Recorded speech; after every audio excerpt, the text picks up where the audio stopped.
পূৰ্বতকে বৰ্তমান কিছু নিৰ্মূল হয়েছে তথাপিত আমি দেখিছো বাল্য বিবাহ বৰ্তমান আমাৰ ওপৰত হাঁহিব এতিয়াও মানুহে বহুত মানুহে ইয়াত উপস্থিত আছে আৰু কিছুমান আহা নাই কৈছে বন্ধ কৰিব পাৰিব মহোদয় চক্ৰ বিষয়া ডাঙৰীয়ানী চামগুৰি থানাৰ আৰক্ষী বিষয়া মহোদয় লগতে আজি ইয়াত উপস্থিত সকলো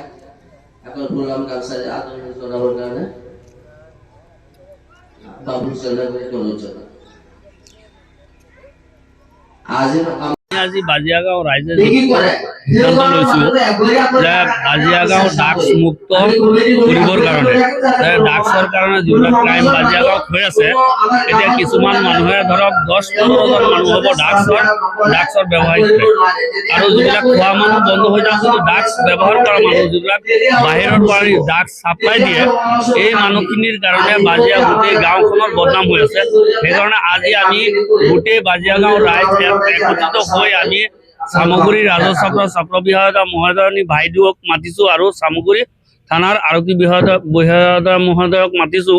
যে আমাক আইনৰ ফালৰ পৰা আমাৰ সহায়ৰ দৰকাৰ হ'ব সহায় কৰে আৰু আমি গোটেই ৰাইজ একত্ৰিত হৈছো আজি যে এটো ড্ৰাগছ মুক্ত বাজিয়াগাঁও কৰিম বুলি আৰু যদি আমাৰ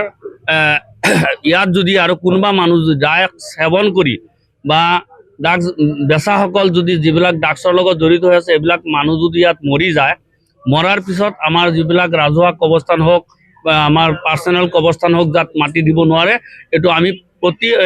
গোটেই বাজিয়াগাঁও ৰাইজে এইটো এটা সিদ্ধান্তত উপনীত হৈছো যে আমি তেওঁলোকক জানাজা কাম সমাধা কৰিব ইয়াত আমি নিদিওঁ এইটো আমি বাজিয়াগাঁও ৰাইজে এইটো সিদ্ধান্ত লৈছো এইটো আমাৰ সিদ্ধান্ত এইটো ৰাজহুৱা সিদ্ধান্ত এইটো আমাৰ ৰাজহুৱা সিদ্ধান্ত কবৰস্থান কমিটিৰ ফালৰ পৰা আমি এইটো সিদ্ধান্ত লৈছো যে আমি তেওঁলোকক জানাজা কাম সমাধা কৰিব সম্পূৰ্ণ কৰিবলৈ আমি দিয়া নহয় আৰু যিসকল মানুহ ইয়াৰ ড্ৰাগছৰ লগত জড়িত আছে আমি এটা মিডিয়াৰ থ্ৰুৰে আমি এটা কথা কৈছো সামগুৰি থানাৰ আৰক্ষী বিষয়া মহোদয়ক যে আমি তেওঁলোকৰ নামখিনি তেওঁলোকক লিখিত আকাৰে দিম দিয়াৰ পিছত তেওঁলোকক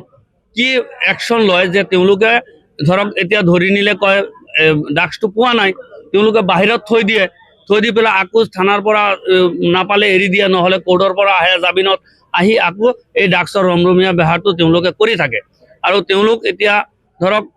বহুত এতিয়া ডাঙৰ মানুহ হৈ গ'ল বহুত মালদাৰ মানুহ হৈ গ'ল পইচা দি সব মানে কৰিব বিচাৰে সেইকাৰণে প্ৰশাসনৰ ফালৰ পৰা যদি তেওঁলোকক কঠোৰতম শাস্তি বিহে ধৰক ধৰি নিলে মাৰপিট নকৰে তাৰো আমি দাবী জনাইছো যে কঠোৰতম শাস্তি বিহিব লাগে তেওঁলোকৰ ওপৰত তেতিয়াহ'লে তেওঁলোকে এই ড্ৰাগছৰ ব্যৱহাৰটো এৰিব বুলি আমাৰ ধাৰণা আৰু আমি প্ৰশাসনক আমাক সহায় কৰিব আমি ৰাইজক প্ৰশাসনক সহায় কৰিম ৰাইজে ৰাইজক যে প্ৰশাসনে যিকোনো মুহূৰ্তত সহায় পাওঁ বুলি আশা ৰাখি আমাৰ বাজিয়াগাঁও আঞ্চলিক গোটেই ৰাইজে এখন মিটিং দিয়া হৈছিলে বাল্য বিবাহৰ কাৰণে আৰু ড্ৰাগছ মুক্তৰ কাৰণে যাতে আমাৰ সমাজত বাল্য বিবাহ নহয়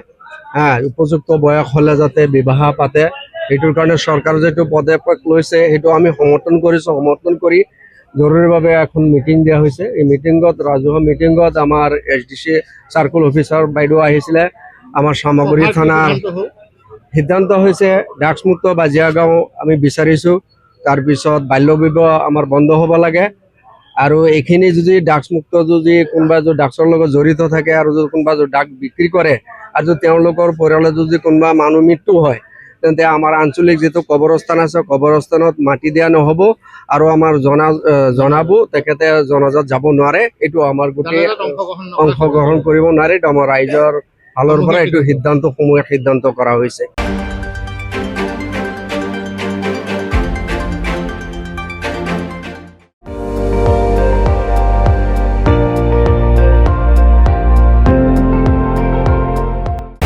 আপুনি চাই আছে ND24 সৰ্বশ্ৰেষ্ঠ নহয় সৰ্বোত্তমৰ দৌৰ